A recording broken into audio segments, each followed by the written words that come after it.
Donc, elle est présente ici. On ne peut pas penser que Marie n'est pas à la messe. Elle est présente à la messe, même dans les apparitions. Il ne faut pas l'oublier, il faut demander grâce de nous faire, parce que le diable aussi, il nous conduit à des distractions, il veut nous éloigner de l'essentiel. Et donc, demandons à la Vierge de nous porter aujourd'hui tous vraiment devant son Fils et aussi tous nos problèmes, parce qu'évidemment, j'ai bien dit que ce n'est pas pour les biens terrestres, mais les biens terrestres servent aussi à glorifier Dieu, et Dieu se glorifie en nous donnant les biens terrestres et même en abondance. Mais que cela soit... Déjà, nous pouvons voir une chose simple, non? C'est pas des diverses unions. Vous voyez, Ruth, c'était qui? Non, avant, Tamar, c'était qui? Vous ne savez pas, hein? Tamar, c'était une étrangère. Judas, c'était le quatrième fils de Jacob. Il en a eu. Maintenant, il y a combien de Jacob d'enfants? Non. Non. 13. Ah, ça, c'est 11 jours aussi, là. Donc 13, donc 12 garçons et une fille. Voilà. Donc, on a retenu les 12, mais il y a une raison à cela. C'est pas que la 13e est négligeable. Si on n'a même pas la nommer. Alors, donc, Jacob, Judas, c'est le quatrième.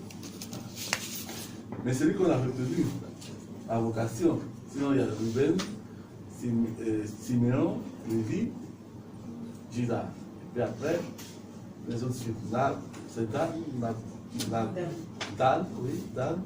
Après, c'est. Comment on appelle ça? Hein? Naphtali. Oui. Ah, les Naphtali sont les enfants qu'on donnait, je ne sais plus, la servante de Rachel. Donc, et donc, c'est important, oui, en un mot, en une phrase, on rentre totalement dans la Bible, non? Hein? Et cette femme qui d'abord, Judas a eu des enfants et les enfants mouraient, disons, ses enfants il avait promis, elle avait épousé un de ses fils, et puis il est mort, etc. Bon. Alors, il lui a promis de lui donner encore pour époux un autre de ses fils. Et il n'a pas fait. Et puis la femme s'est constituée comme une prostituée. Vous voyez? Et Judas, un jour, j'étais dans cette ville-là, j'ai plus les noms en tête. Et donc, la femme était comme prostituée. Et bon, voilà, il s'est uni à une prostituée. C'est bizarre, hein? Alors, si vous allez chez les prostituées, ça, vous aurez une mauvaise réputation. Hein? Mais ici, vous voyez, alors, elle n'était pas prostituée, mais c'est déguisée. À la façon. Et donc, il s'est uni à elle, et puis il a donné. Et donc, les enfants, il a donné, ils ont eu des enfants, ça c'est des jumeaux. Et donc, voilà, l'enfant de Tamar. Tamar, ses enfants font partie de la descendance d'Israël. Et puis ensuite, on a Rahab, c'est ça, si je me souviens bien. Rahab, voilà, c'était une prostituée. Il s'est uni au peuple d'Israël, et donc sa descendance est devenue la descendance de Jésus. Pareil pour Ruth et pour Tamar. Et puis on a Ruth qui était une étrangère, voilà, et dont les enfants appartiennent à la descendance de David, presque à 3 générations. Et puis on a une autre, ça c'est un adultère, c'était, qu'on appelle déjà celle-là, la maman de Salomon, la femme d'Uri, on ne dit pas son nom. D'Uri, c'est ça? Urias, pardon, je dis Uri, ça dépend de Bible, je crois. Urias. Donc, vous voyez, Urias, on ne dit même pas son nom. Mais il y a une raison à cela, je ne pensais pas. On ne dit pas son nom pour montrer, regardez, vous voyez, une étrangère, une femme de rue, et tout ça, c'est la descendance. Leur descendance, c'est la descendance du Christ. Vous voyez? Et tout ça, parce qu'on devient, en Israël, on rentre dans le peuple à travers les moments. Vous voyez? On rentre dans le peuple, on devient israélien à travers les moments. Donc, voilà, union. Et puis tout à coup, quand on arrive à Joseph, on ne parle plus d'union. Vous n'avez pas remarqué? Voilà, on dit l'époux de Marie, de laquelle est engendré. Et on dit 1000 fois ça. Oui, l'ange me dit, l'enfant c'est du Saint-Esprit. Pourquoi on comprenne bien que cet enfant, il a été engendré dans le sein de Marie par le Saint-Esprit. Voilà. Donc, Jésus, évidemment, il est quand même descendant de David. Bon, on laisse ça, ça c'est encore il faut expliquer, parce que Marie, elle fait partie aussi de la descendance de David. Et de toutes les façons, une chose importante, on nous prépare à une chose bien précise pour comprendre ce que ça signifie adoption. Jésus est aussi de la descendance réelle de David par adoption. Mais la vraie adoption, c'est-à-dire, être père, ce n'est pas forcément être géniteur. Il faut faire la différence. On peut être géniteur sans être père. Et on peut être père sans être géniteur. C'est mieux d'être les deux quand on peut. Quand on ne peut pas, on peut avoir le complexe d'être un père adoptif. Et c'est vraiment une réalité. Il y a des enfants même, ils ont leurs parents encore vivants, mais ils préfèrent leurs parents adoptifs. Ça existe et c'est pas rare. Mais ici, c'est encore plus que l'adoption. Pourquoi? Parce que c'est Dieu même qui dit à Joseph que c'est Jésus est son fils. Comment il lui dit ça? Il lui donnera un. Bon, ce n'est pas l'objet de donner, il faut quand même préciser ça un peu. Tu lui donneras un nom, et donc Joseph va donner le nom à Jésus. Maintenant, écoutez bien. Ce Joseph, c'est sa vocation depuis qu'il est créé. Vous comprenez? Souligner ça, on va revenir dessus rapidement, je ne vais pas être trop long. Mais il faut quand même mettre les jalons au moins au début. Donc, ce Joseph, c'est sa vocation depuis sa création. Dieu ne fait rien au hasard, pas que Dieu fait un genre de dé. Il pousse un pion là, ça ne marche pas, on pousse un autre. Point du tout. Non, on n'est pas programmé non plus. Ce sont des animaux qui sont programmés. Mais il y a un programme quand même, vous voyez? Il y a un programme. Mais ça, je vais en parler tout à l'heure. Parce que les hommes, ils veulent ignorer le programme. C'est comme les animaux, un chien, il veut ignorer son programme génétique. Il va devenir quoi? Un chat? Ou il va devenir un mouton ou bien quoi? Il est programmé pour devenir chien. Il mourra chien, il ne veut pas. Mais il mourra chien. Oui, il mourra bel et bien chien. Voilà. Donc, le mieux qu'on peut lui accorder, c'est les hommes qui l'ont domestiqué. Là, c'est le sommet du chien domestique. Voilà. Donc, le sommet du lion, c'est être lion. Donc, il ne peut pas. S'il a la chance, pour une petite plus grande gloire, il va avoir un homme qui va l'adopter chez lui. Vous n'avez jamais bien adopté? Il se comporte comme un chien. Mais il peut à tout moment devenir sauvage. Et oui, c'est comme ça. Hein. Donc, il va jouer avec vous 5 ans, et puis un jour, il va vous bondir dessus. Comme un lion. Un vrai, cette fois. Celui de la forêt. Bon. Donc, les lions, ça fait rire. Mais en fait, les hommes font rire. Quand un homme refuse d'être un homme, il veut devenir une femme, par exemple. Donc, quelqu'un veut devenir un chat. C'est une stupidité pas possible. Mais, passons. Et ça, c'est le diable qui veut ça. Dénaturer les autres. Et donc, nous allons... oui, j'ai parlé de Joseph. Donc, Joseph est vraiment père parce que Dieu l'a déclaré. Par la bouche de l'ange. L'ange, il s'appelle le messager. Le mot ange signifie messager. C'est-à-dire qu'il ne dit rien qui n'est dans son esprit. On met tout en lui. Et puis il transmet seulement. Donc, je ne sais pas, quand vous ouvrez le robinet, c'est que l'eau qui sort. Il n'y a rien d'autre qui veut sortir, sauf si on a mis quelque chose dedans. Voilà. Donc l'ange, il est comme ça, il est programmé. On l'appelle, l'ange signifie messager, messager de Dieu. Maintenant, c'est son programme. C'est son programme. Mais il peut se donner. Voilà la différence entre les anges, les hommes et les animaux. Les anges et les hommes peuvent suivre notre programme. Disons, on peut changer, qu'on appelle l'ADN.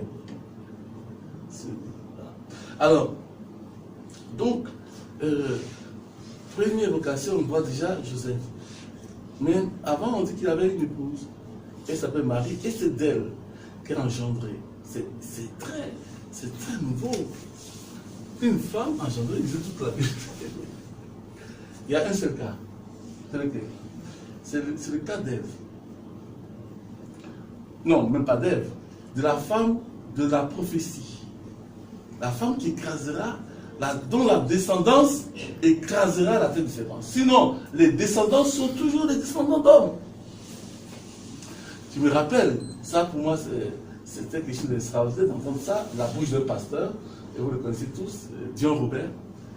Il dit dans la Bible, moi je les écoute bien, il dit dans la Bible, il n'y a pas aucune femme, on ne parle de descendance pour aucune femme, si ce n'est que la femme de la prophétie.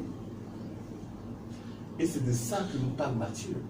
Que cette épouse, parce qu'il va utiliser les mots d'engendrer par le Saint-Esprit, c'est d'elle qu'il s'agissait. C'est la prophétie. C'est son programme.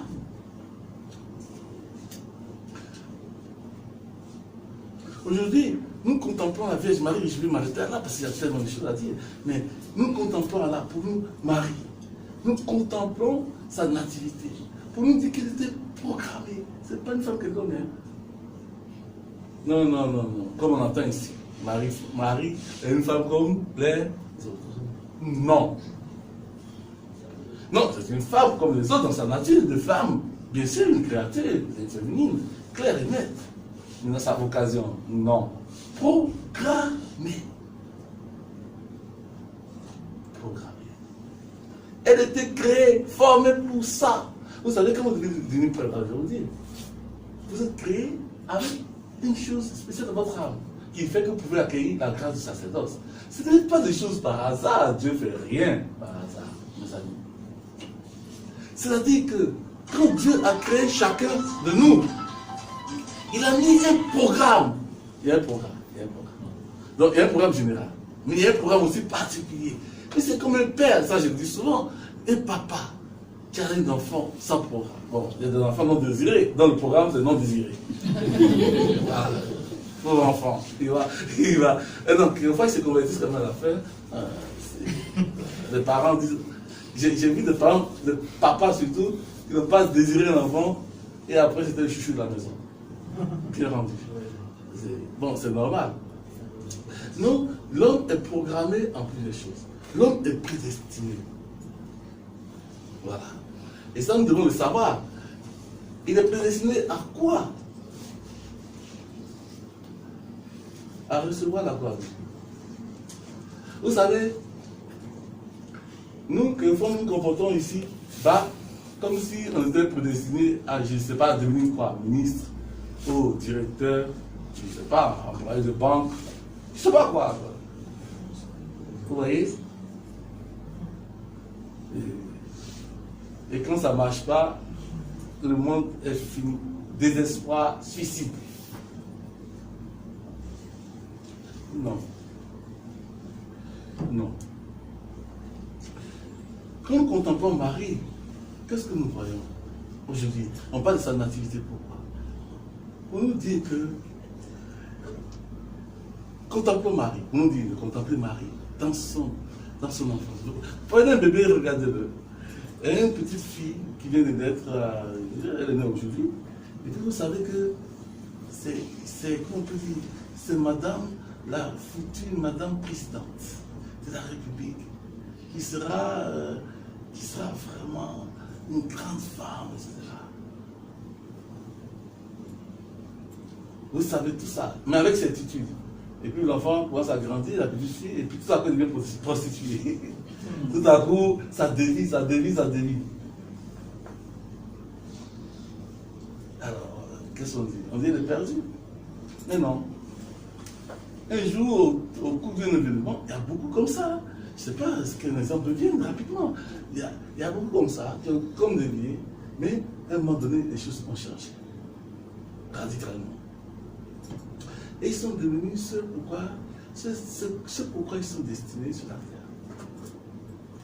Parce que si Dieu t'a créé pour un programme, pour un truc. Moi, je me dis, ah oui, je comprends mon raison. Moi, j'ai ma grande sœur qui est décédée maintenant, a voulu que je sois prêtre.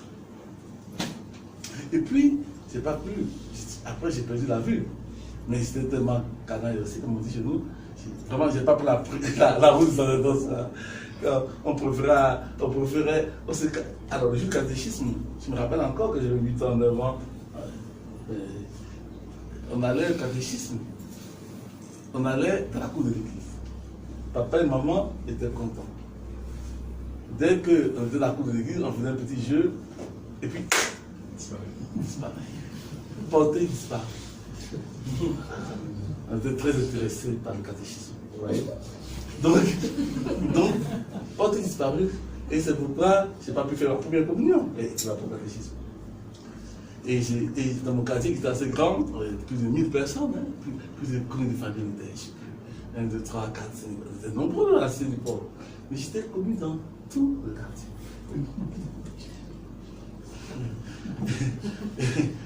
Mais j'avais 10 ans, 11 ans, encore il faut avoir 15 ans pour comprendre cette histoire. Mais non,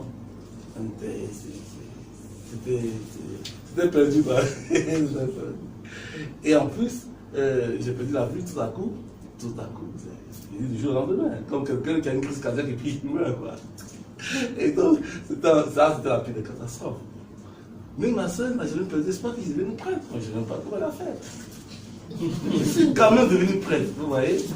Quand même. Il y a un programme. Et donc, on donne à contempler la Vierge. Elle a été choisie par Dieu depuis le début. Comme toi, tu es choisi par Dieu depuis. Tu ne sais pas quoi, peut-être, c'est tout. Mais tu es choisi. Tu n'es pas un hasard qui se promène, je ne sais pas quoi. Non. Parce que c'est Dieu qui nous a créés, c'est notre Père. Et ça, et il a choisi Marie depuis le début. Pourquoi? Pour justement nous faire entrer dans le programme final. Le programme final, c'est devenu entrer dans la gloire de Dieu. Vous voyez? C'est-à-dire que c'est le royaume des cieux. Et je dis que peut-être qu'on n'en a pas trop conscience. Moi, je dis, on prêche trop sur les biens terrestres. Évidemment, la bénédiction de Dieu tombe sur les biens terrestres. Ça, c'est sans doute, il a tout créé. Mais ça, c'est les biens terrestres. Ça demeure des biens terrestres. Tu peux avoir des milliards, mais ça demeure planté. Et d'ailleurs, quand tu mourras, quelqu'un prendra. Peut-être même celui que tu ne voulais même pas qu'il vienne à ta table là. C'est lui qui va tout apaiser, parce qu'il aura fait des combines, il aura éliminé les autres. Tout ça, je veux dire, nous souvent, on ne comprend pas la vie parce qu'on la voit trop. Mais, et puis on ne peut pas faire autrement quelquefois. Hein. Quand même, quand tu ne sais pas ce que tu as mangé demain, et là, mais bien, quand tu vois tout tomber autour de toi, ça tombe. Quand les âmes trépitaient à Abidjan ici, en tout cas, je crois que c'était un danger permanent. Mais disons, vous croyez que tous ceux qui sont morts, ils ont un regret, ils ne pensent même plus à revenir ici. Voilà, c'est les vivants qui pleurent les morts, ce n'est pas les morts qui pleurent les morts. Vous comprenez? Mais les morts, ils doivent mourir. Ils doivent mourir en état de grâce, c'est ça. Il faut mourir en état de grâce. Tu m'as aujourd'hui, c'est vrai, ceux qui sont vivants ont pleuré. Mais toi, tu dois mourir en état de grâce. C'est-à-dire en entrant dans ton programme. Parce qu'on peut sortir malheureusement du programme et du vrai. Et la Vierge Marie nous a été donnée. Aujourd'hui, on la célèbre, cet enfant que nous voyons, c'est elle. On rend grâce à Dieu, parce que grâce à elle, même quand nous sommes en train de vouloir quitter le programme, de toute notre force, comme nous sommes des petits, stupides, ignorants, alors elle nous dit, Dieu lui a donné le bras pour nous en tirer. C'est une mère. Entre dans la vie. Une mère, ça fait entrer des enfants dans la vie. Dans la vraie. Et donc, célébrer Marie aujourd'hui, et c'est pourquoi je suis content d'être prêtre quand même, en ce jour. Et vraiment, Dieu m'a fait grâce. Je vous assure, j'ai fait tout pour quitter le programme.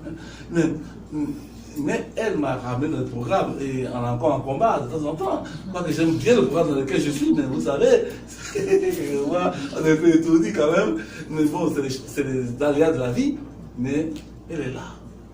Et Dieu nous a donné cette femme, une maman, pour nous conduire réellement. Et je me dis, elle m'a fait prêtre. Et elle veut que, évidemment, ma vocation de prêtre, je la remplisse réellement. et elle fait tout pour. Parce que Marie, elle n'est pas préoccupée. Si elle est préoccupée par notre vie terrestre, évidemment, mais sa grande préoccupation, que deviendront mes enfants? Je me rappelle, il y a une femme, j'arrive quand même, il y a une femme qui me disait, elle a rêvé un jour. Et Dieu lui a montré, comme s'il s'agit de prêtre. Mais si ce n'est pas Dieu qui lui a montré, je suis sûr que c'est vrai. Parce que ce qu'elle a vu et ce qu'elle a dit, un homme ne peut pas dire ça.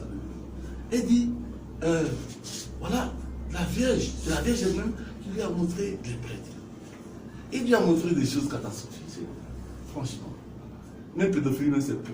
Et moi, il va dire créer de la pédophilie, mais c'est pire que ça. Oh, puis. Alors, et la femme, avant, elle pensait que les prêtres étaient des saints, sans péché. Et puis elle voyait, elle lui montrait des choses catastrophiques. Elle n'a même pas pu me dire, même. Elle disait la faute. Et puis elle a commencé à se mettre en colère, quoi, contre les prêtres. Mais pourquoi? Et la Vierge qui la reprend. Et qui dit, je ne t'ai pas montré ça pour que tu sois en colère.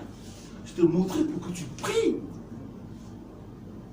Parce que c'est le diable qui veut ça, pour que les hommes se détournent de mon fils, de la vie. Vous comprenez? Le fils, Jésus, c'est la vie. Parce que la mère dans la vie, elle conduit tous. Marie nous conduit à la vie, c'est-à-dire au Christ. Et c'est elle seule qui a cette vocation pour tout homme, que tu sois protestant, musulman, et tout, elle est pour tous.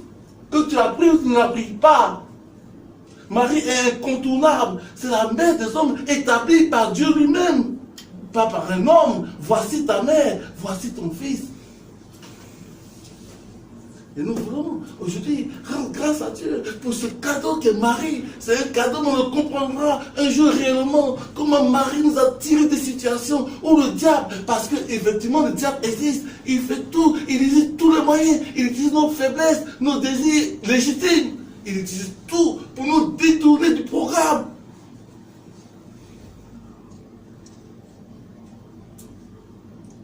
Voilà un peu. En tout cas, la joie que nous avons aujourd'hui, parce que nous avons une assurance, c'est Marie. Une assurance tout risque. Assurance tout risque. Assurance vie. Mais il faut l'accepter vraiment, pas seulement au bout des lèvres. Comme dit Jésus, citant le prophète Ésaïe, ce peuple m'honore des lèvres, mais son cœur est loin de moi. Alors, en tout cas, que notre cœur soit avec Marie et notre cœur sera avec Jésus. Que Dieu vous bénisse. Amen. Amen.